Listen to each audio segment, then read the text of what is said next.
gece keçdi ve bir yuxuda gördüm ki sanki yeniden birlikteydik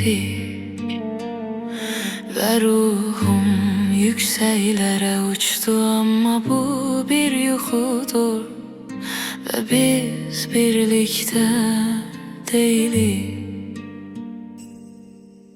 Aşık oldum bədbəxtliyimə ve sənə bir buket sevgi vermək istəyirəm. Seni sevmeyi dayandıra bilmirəm. Məni tərk etmə əzizim, yalvarıram.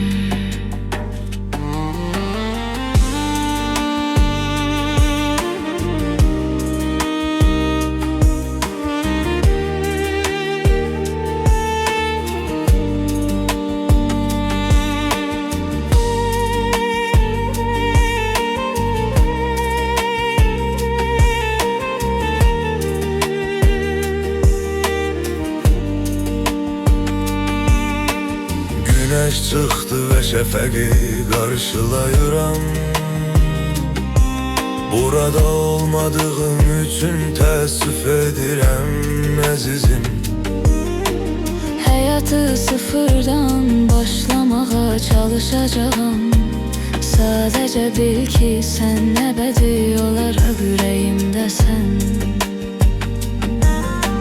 Aşık oldum bədbəxtliyimə ve sənə bir buket sevgi vermək istəyirəm.